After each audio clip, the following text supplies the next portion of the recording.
Think about the last conversation that didn't sit right with you.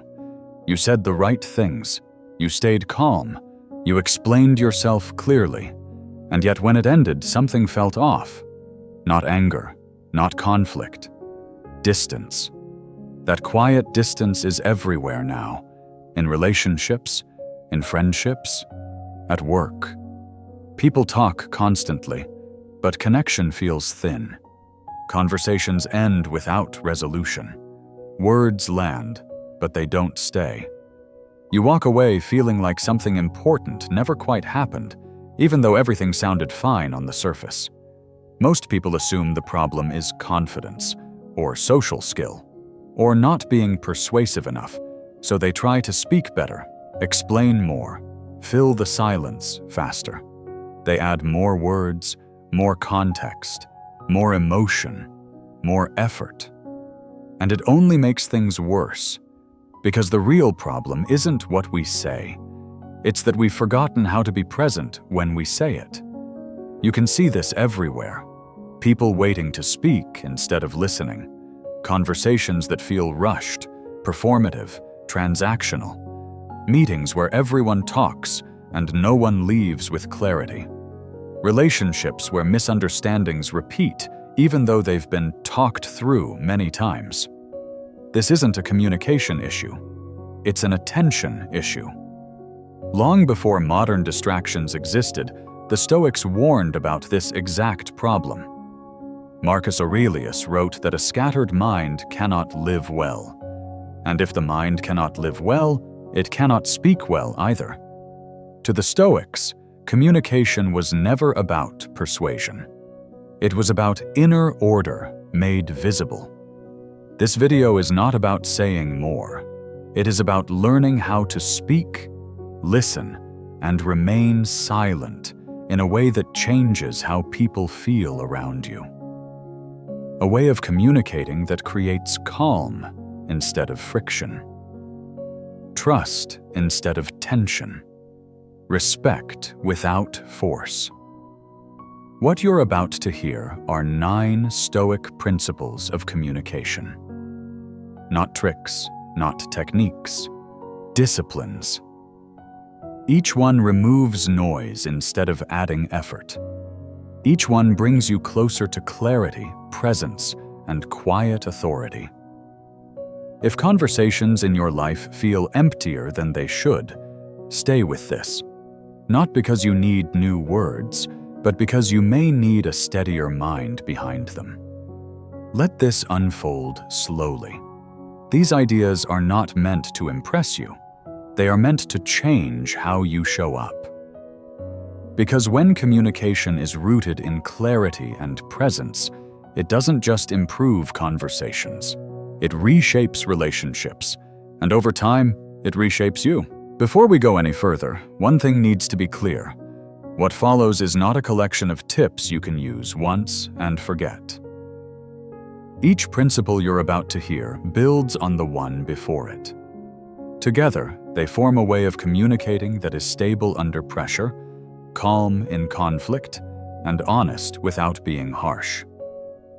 If you only take one idea from this video, you may notice a small shift.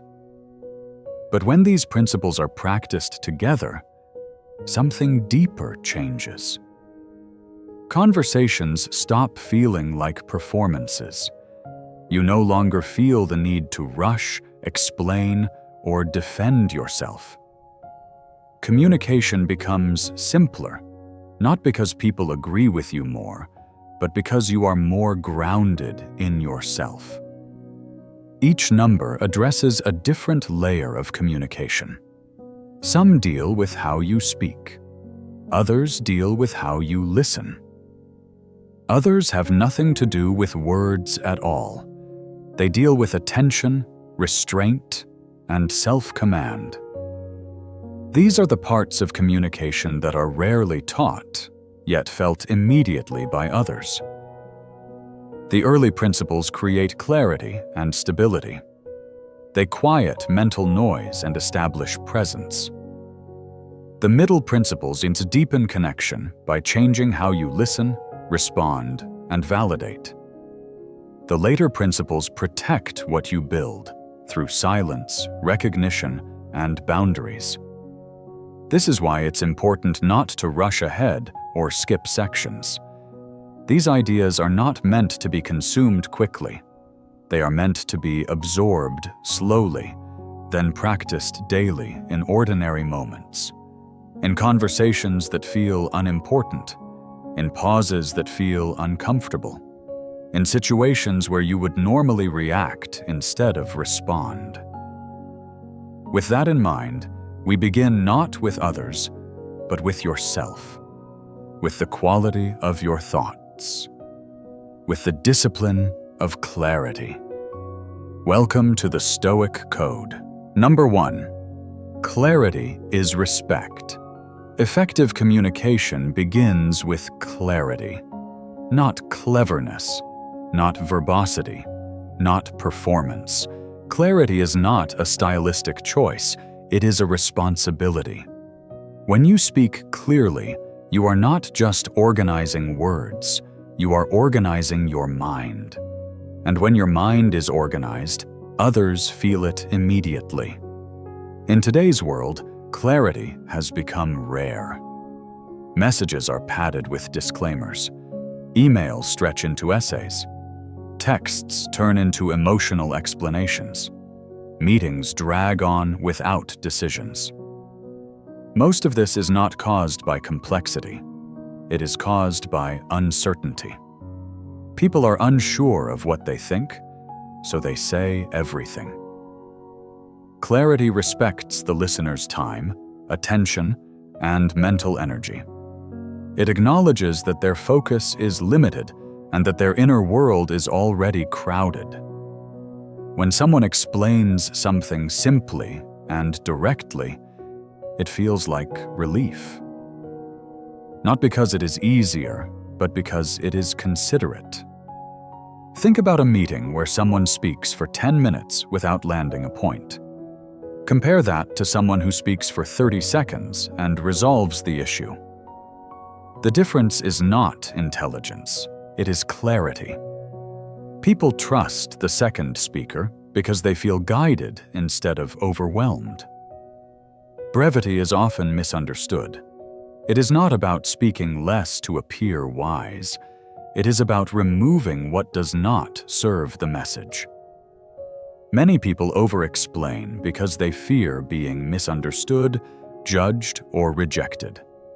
They add layers to protect themselves. But protection comes at the cost of impact. In personal relationships, lack of clarity often sounds like long explanations that never quite say what is actually needed.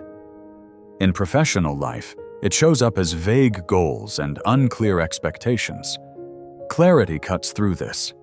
It names the point. Then it stops. Clarity requires courage because it forces commitment. You must decide what you believe before you speak. You must decide what is essential and what is excess. The Stoics believed confusion was a form of inner disorder. When the mind is scattered, speech becomes cluttered. When the mind is disciplined, speech becomes precise. Clear communication steadies people, not because it dominates, but because it removes friction. When communication lacks clarity, listeners disengage, not because they don't care, but because they are mentally exhausted. Clarity creates space, space to understand, space to think, space to respond honestly, and that space builds trust. Number 2, presence is the rarest currency. Presence cannot be faked. You are either there or you are not. No technique can replace it, and no performance can simulate it for long. In today's world, presence has become rare because attention is constantly divided. Phones sit on tables during conversations. Notifications interrupt mid-sentence. Thoughts drift toward what's next instead of what's happening now. The body may be present, but the mind has already moved on.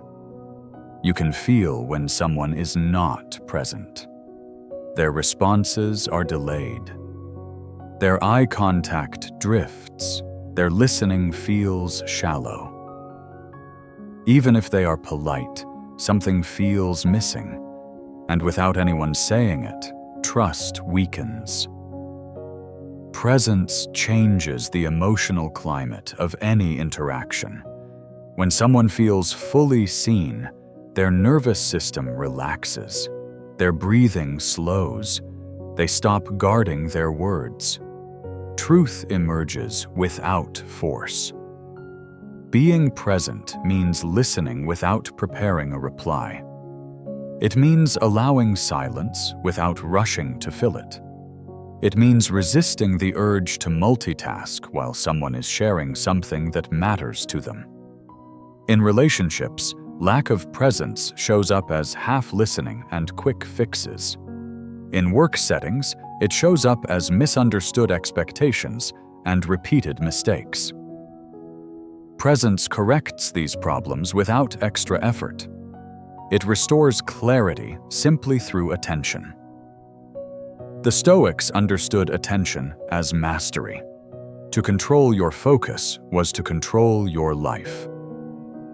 If you cannot control your attention, you cannot control your speech.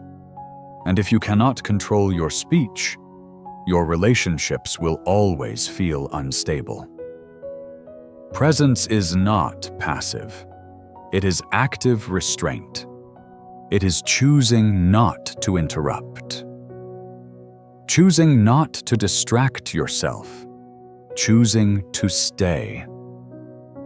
When you are fully present, people feel it immediately.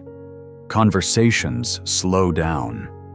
Words become more honest. The need to perform disappears. Presence creates gravity, not urgency.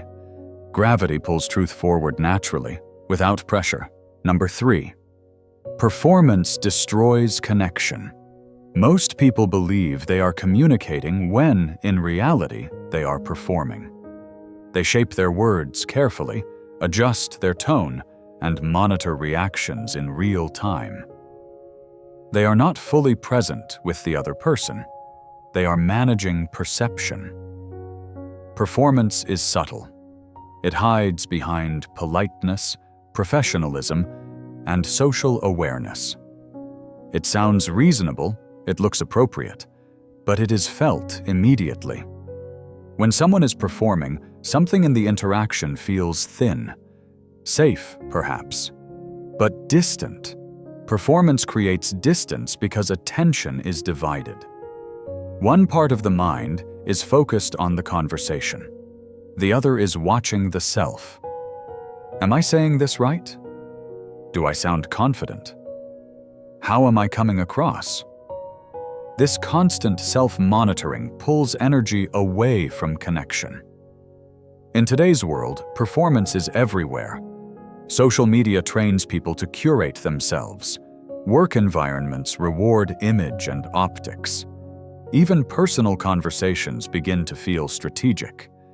People speak not to be understood, but to be approved.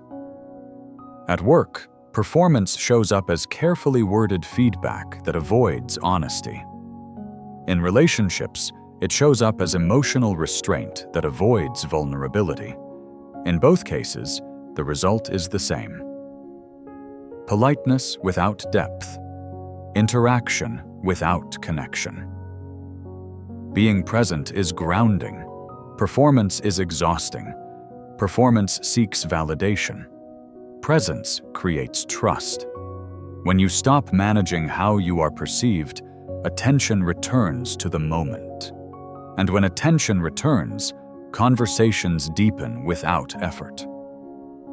Authenticity does not mean oversharing or emotional dumping. It means alignment. Saying what you actually mean, without exaggeration or concealment. It means allowing your words to match your inner state instead of editing yourself into something safer. Notice how different conversations feel when performance drops. People speak more slowly. They listen more carefully. Disagreement becomes easier to hold. Silence becomes less threatening. This is why Stoic communication feels calm and steady. It is not trying to win. It is trying to be real. Connection does not come from impressing others. It comes from being grounded enough to stop impressing altogether. Number 4. The strength of admitting ignorance. Modern culture pressures people to have opinions on everything, to respond quickly, to appear informed at all times. Silence is often interpreted as incompetence. Uncertainty is mistaken for weakness. As a result, many conversations are filled with confidence that has not been earned. Admitting ignorance feels risky because it threatens identity. People worry they will lose credibility or authority. But in reality, the opposite is usually true. Saying "I don't know" often increases trust because it signals honesty and self-awareness. The Stoics understood this deeply. Epictetus taught that wisdom begins when we recognize what lies beyond our control. Pretending to know creates fragility because it forces you to defend an image. Admitting uncertainty creates stability because there is nothing to protect. In professional settings, admitting ignorance prevents costly mistakes. It invites collaboration instead of silent guessing. Teams function better when uncertainty is named early rather than hidden until it becomes a problem. In relationships, admitting uncertainty lowers defensiveness. Instead of arguing from a fixed position, people explore together. Conversations become shared inquiries rather than competitions. Tension softens because no one is trying to dominate the exchange. When you say, "I don't know," you create space. Space for learning. Space for dialogue. Space for truth to emerge. You signal that understanding matters more than ego. True confidence is not built on having answers. It is built on being unafraid of questions. People sense when someone is secure enough to admit limits. That security creates calm, and calm creates authority without force. This is the Stoic Code. Number 5. Listening is the real skill. Most people believe they are listening, but very few actually are. What looks like listening is often waiting. Waiting to speak. Waiting to correct. Waiting to insert a point. The conversation becomes two parallel monologues that happen to overlap. Real listening requires restraint. It means staying with someone's words instead of preparing your response. This is difficult because the mind wants to remain active. It wants to assert itself. It wants to be heard. But restraint is what turns sound into understanding. In today's world, listening is constantly interrupted. Notifications arrive mid-sentence. Attention drifts. People nod while thinking about something else. Over time, this erodes trust. People feel unheard even when conversations are frequent. When you listen deeply, something subtle happens. People begin to clarify themselves out loud. They discover what they actually think while speaking. This is why being heard feels relieving. Not because advice was given, but because space was created. In professional environments, listening prevents misunderstandings before they escalate. It reduces rework, conflict, and frustration. In personal relationships, it prevents resentment from building silently over time. Stoic listening places understanding above expression. It replaces judgment with curiosity. Instead of preparing a response, you remain attentive to meaning. You are no longer trying to win the exchange. You are trying to understand the person in front of you. Conversations shaped by real listening feel different. They slow down. They deepen. Disagreements become easier to navigate. Misunderstandings dissolve before they harden. This is why listening is the foundation of effective communication. Without it, even truthful words lose their power. Listening is not passive. It is disciplined attention. And disciplined attention changes everything it touches. Number 6. Validate before you fix. When someone shares a problem, pain, or frustration, the instinct to fix is almost automatic. Advice comes quickly. Solutions follow. Suggestions are offered before the other person has even finished explaining what they are feeling. This reaction often comes from good intentions, but it frequently misses the mark. Most people are not asking to be fixed. They are asking to be understood. In today's world, speed is rewarded. Quick answers feel productive. Efficiency feels virtuous. But emotional experiences do not follow the rules of efficiency. They require space before they require solutions. When that space is denied, people feel dismissed even when help is offered. Validation does not mean agreement. It does not mean endorsing every emotion or perspective. It means recognizing that the experience makes sense from where the other person stands. It communicates understanding before correction.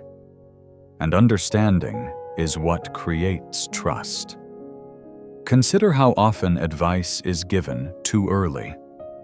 Someone shares frustration about work, and they are immediately told what they should do differently. Someone expresses stress, and they are offered productivity strategies. Someone shares disappointment, and they are reminded to look on the bright side. Each response may be logical, but logic delivered too soon often feels cold. In relationships, fixing too fast can feel like being talked over. It can signal that emotions are inconvenient or excessive. Over time, this discourages openness. People stop sharing not because they have less to say, but because they expect not to be heard. At work, the same dynamic plays out. When concerns are met with immediate solutions, underlying issues remain unspoken. Employees feel managed instead of understood. Teams miss important information because emotional signals were ignored. Validation changes this dynamic. When you acknowledge experience before offering insight, tension decreases. The other person feels seen. Their nervous system settles. Only then does problem-solving become productive. The Stoics understood emotional discipline not as suppression, but as clarity. To acknowledge emotion without being ruled by it. Validation does not mean getting lost in feelings. It means recognizing them clearly before moving forward. When you validate first, advice lands differently. It feels supportive rather than corrective. It feels collaborative rather than dismissive. Over time, this builds trust, openness, and emotional safety. Validation is not weakness. It is restraint. And restraint is one of the highest Stoic virtues. Number 7. The power of silence. Silence has become uncomfortable in modern communication. Pauses are quickly filled. Gaps are explained away. Empty space feels awkward, inefficient, or threatening. But silence is not the absence of communication. It is one of its most powerful forms. Silence creates space, and space allows meaning to surface. In conversations, silence slows the pace. It gives people time to process what has been said. It allows emotions to settle instead of escalate. In a world that moves quickly, this slowing alone can feel grounding. Many people rush to speak because silence triggers discomfort. They fear appearing unprepared, uninterested, or incompetent. But comfortable silence signals confidence. It shows that you are not dependent on constant stimulation or immediate responses. Notice how silence changes conversations. When you do not rush to speak, others often continue. They clarify. They reveal what they initially held back. Many important truths emerge not in words, but in the pause before them. In disagreements, silence prevents escalation. It interrupts reactive cycles. Instead of responding impulsively, silence allows perspective to return. It creates a moment where choice becomes possible. In professional settings, silence can change power dynamics. The person who is comfortable pausing often sets the tone. Meetings slow down. Decisions become more deliberate. Words carry more weight because fewer of them are used. The Stoics valued silence because it reflected inner discipline. Not every thought needs expression. Not every moment needs commentary. Knowing when to remain silent is a form of wisdom. It shows that you are guided by intention rather than impulse. Silence is not withdrawal. It is presence without interference. Used well, it deepens conversations instead of stalling them. It allows truth to arrive at its own pace. In silence, words regain meaning. Number 8. Seeing the person, not just the action. Most appreciation in modern life is transactional. It acknowledges what someone did, but not who they are. A quick thanks, a brief compliment, a polite acknowledgement. These gestures are not wrong, but they are often shallow. They recognize effort, not character. Genuine appreciation goes deeper. It notices patterns, values, and intentions. It recognizes qualities such as patience, consistency, integrity, or care. When you acknowledge these, you are no longer responding to a single action. You are responding to the person behind it. In professional environments, this distinction matters more than most people realize. Praising someone only for results can make them feel replaceable. Recognizing character makes them feel seen. Over time, this builds loyalty, motivation, and trust. People work harder not because they are pressured, but because they feel valued. In relationships, the same principle applies. Thanking someone for what they did is good. Acknowledging who they are is transformative. Saying, "I appreciate how thoughtful you are," carries more weight than listing tasks. It affirms identity rather than performance. When people feel seen as individuals rather than functions, interactions change. Conversations soften. Defensiveness decreases. Cooperation increases. This is not manipulation. It is recognition. Seeing the person also changes how you listen. You begin to notice effort instead of just outcomes. You recognize intention even when execution falls short. This creates emotional safety, which is the foundation of honest communication. Meaningful appreciation requires attention. You must slow down enough to notice character. But when you do, your words carry weight. People may forget what you thanked them for, but they will remember how you saw them. That memory shapes how they relate to you long after the moment has passed. Number 9. Boundaries are self-respect. Modern life encourages over-availability. Messages arrive constantly. Expectations are immediate. Saying yes becomes automatic. Over time, this erodes energy and clarity. Resentment builds quietly, often unnoticed until it hardens. Boundaries are not about control. They are about clarity. They communicate what you can give sustainably and what you cannot. Clear boundaries prevent silent frustration and protect the quality of your attention. Many people struggle with boundaries because they fear conflict or rejection. They worry that saying no will damage relationships. But the opposite is usually true. When boundaries are unclear, relationships suffer from unspoken resentment. When boundaries are clear, expectations stabilize. At work, lack of boundaries leads to burnout and diminished focus. In relationships, it leads to emotional exhaustion. In both cases, communication becomes strained because energy is depleted. Saying no calmly, without over-explaining, signals self-respect. It shows that you value your time and energy enough to protect them. Others may not always like boundaries, but they learn to respect them. Respect grows from consistency, not accommodation. Boundaries also make yes meaningful. When everything is agreed to, nothing carries weight.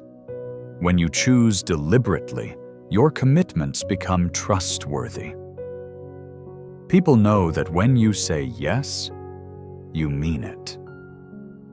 The Stoic approach to boundaries begins with self-command. You cannot expect others to respect limits you do not enforce yourself. Boundaries are not walls that push people away. They are structure that allows connection without exhaustion.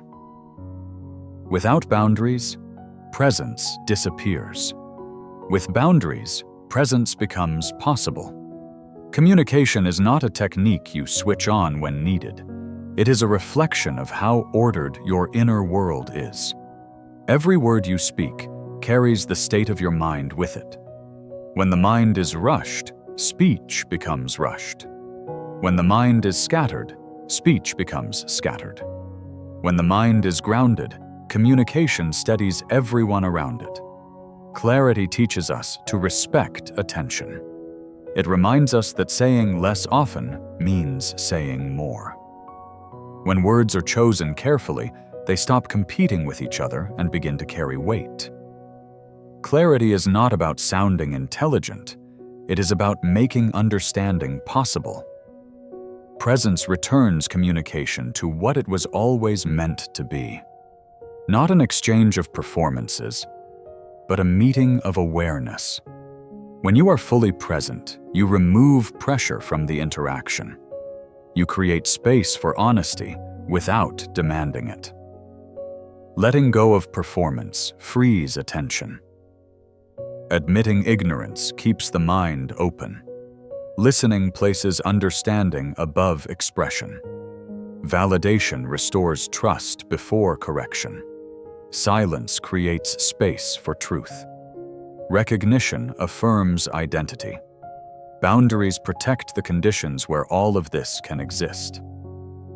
Together, these principles form a way of being rather than a way of speaking.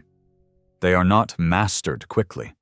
They are practiced slowly, imperfectly, and consistently.